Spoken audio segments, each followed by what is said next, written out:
we are going to be going through our 5 games that we wish we played more often.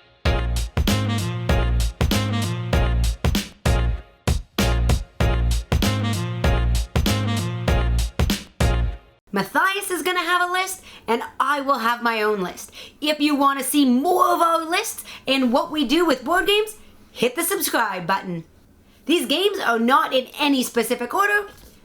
The first one in my stack is Curious Cargo. This is a great 2-player game, thinky puzzle, definitely a game that can frustrate the heck out of me, but I truly enjoy the strategy you need as you're working your way through the game. I feel like we play it fairly often. Maybe not often enough, right? I guess it's wish we played more often. So Exactly. Apparently we want to play it all the time. I'm going to go with Glass Road. We've had this in the collection for a long time. It's a tense back and forth 2-player game. I think we've had this for like 3 years, and we've probably only played it like, 12, 15 times. I guess it's a lot, but we don't play it as much as I would like to get good at it. Absolutely. It's definitely one that strategy builds as you get more aware of the tiles within the game. Does it get too mean? Is that maybe why we don't play it? Because we're like, she hates when, or now I hate conversely when you play cards. In this game, if you're kind of essentially guessing what the other player is going to play to try to maximize your actions. Yes, and the one thing is, if you do play this a lot in a row, you can really get to know the other player, and sometimes it ends up benefiting the other player because they can read your read what you're going to play, and then copy your actions. My next game is Hawaii. This is an older game, but I do really like it, and really and truly, I think one of the reasons this doesn't hit the table as often as we'd like is it does have a very fiddly setup. So it takes quite a while for you to set up all of the different tiles in this game. And originally, pre-COVID, we had planned on a vacation to Hawaii, which definitely brought it to the table a little bit more than now, I guess. Yeah, no, I love that game. We usually play it twice every time we bring it out just because of the setup. So we try to at least get a couple plays out of it. One I will choose is newer to the collection this year, the 100 Tori. It's a tile-laying game. Yeah, it's a good game. We just don't play it enough, but I would say this is one of my favorite tile-laying games. Yeah, it's definitely, from a puzzly and thinky aspect, definitely on par with that of Curious Cargo, in my opinion. The next one is a heavy one, and probably one Matthias would not have thought I'd pick. But Dominant Species Marine is really interesting at 2 players because there are 2 different ways you can play it. You can play 1 character each, or you can play 2 species each. And the neat part is, your lowest scoring species is the one that will determine whether you win the game or not. So it's this interesting tug of war, some area control, but at 2 players, you're kind of playing against yourself as well as the other player. So I find it to be really intriguing, and I also like the science behind it. Yeah, no, I wish we played this one a little more too. It's a little on the longer side, which might be why we don't play it. Other than that, I think that's another one where it gets a little combative. So sometimes we might not always want to go after a hard day of work at each other, and you have to go at each other in that game. Very true. I am going to say, this is version 1, I guess, at this point now, Burgle Bros. I just enjoy Burgle Bros. I enjoy it solo, and also enjoy it multiplayer. And this game, I think, scales well from 1 all the way up to 4. I think this game does a very good job.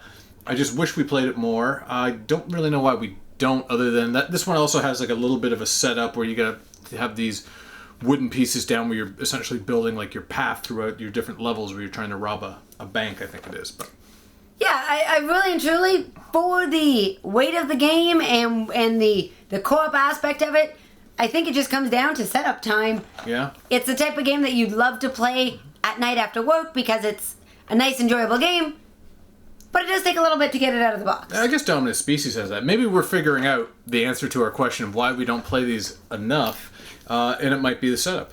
Yeah, absolutely. We're just lazy. I saw that. We want our brains to work, not our hands. There you go. All right, next up on my list is Crystal Palace. Now, at the beginning of the year, we played this game a lot. This is based on London's World's Fair. Really cool artwork and definitely an older style of art to fit with the era that the game comes from. But essentially you're trying to pair inventors with different inventions. If you can have the linked combo, you get extra points, and you get points based on when you build things or when you hire people, based on the year, so the round that you're playing.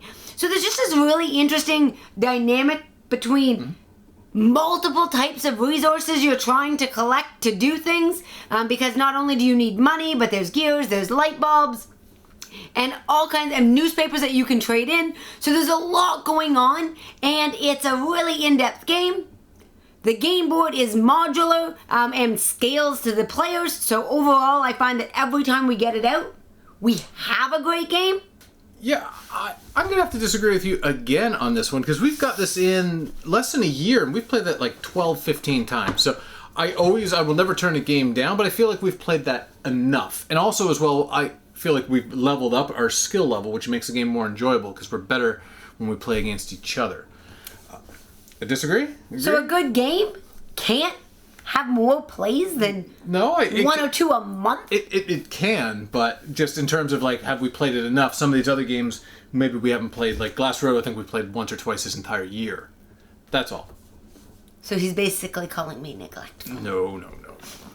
Okay, Anachrony. We've also played this, I've played this solo a number of times. I think multiplayer, we've played this maybe like 4 times. But we've only had it for about 4 or 5 months. Probably. But so good, I wish I could play more. I've wanted this game for a long time, and then I didn't get it on the first go-around, and it went out of print. So very difficult to get for a very long time.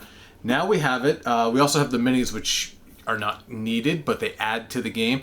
Essentially, this is a time-traveling worker placement where you're going forward in the future to borrow resources, but then you have to pay it back eventually. Great game, lots of thinking, tons of variety in the game. Like, I literally feel like I could play this 50, 100 times at the base box, and there's numerous expansions before I would need to dive into the expansions. Absolutely. There's so much game in the box. And just to get good at what's in there, even if you've played through all of the different components, you definitely want to go back in and retry everything to see if you can improve. Yeah, maybe that's the thing. I don't want to, use it before you lose it kind of thing. I still feel like I retained some of the strategy here, but I don't want to let it go too long, and then I almost have to relearn it again. Absolutely. It's definitely a game that builds on itself with knowledge. All right, my last one is a bit of a honker. It's Cloudspire. You got it up there? I got it, but I'm not going to hold it up here too long. Okay. So Cloudspire is a phenomenal game. I love the lore that goes with it.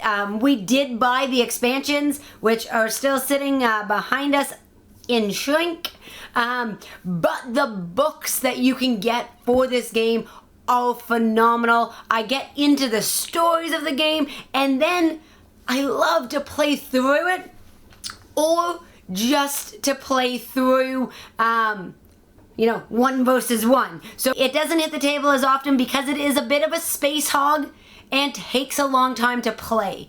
So when we do get it out, we have a board game table. It lives in there for quite some time, so that we can kind of work our way through the different scenarios before we pack up and let it sit for another month or so. Yeah, I would say this one takes a lot of time. I was going to include this on my list, but when we play that we don't play a lot else for a couple of weeks. So, which isn't a bad thing, but I find like we haven't restarted this one in like 8 months.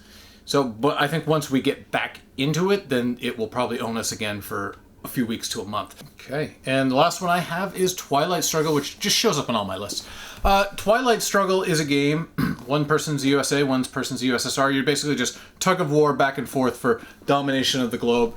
And the one thing with this game is the more you play it, the more you understand it, and the more you know which cards to play, because it's a card-driven game, and you just get better at it over time. So I find like sometimes I wish we play this and games that are similar to this a little more, because then we can understand, and in the future we can our games just become that more tense. It's almost like chess-like once you start to figure it out. And I think that's true of a lot of the games that we picked up today, or that we chose today. The more you play them, the more enjoyable these games get because there is strategy within them. That was Matthias and my top 5 games that we wish we played more.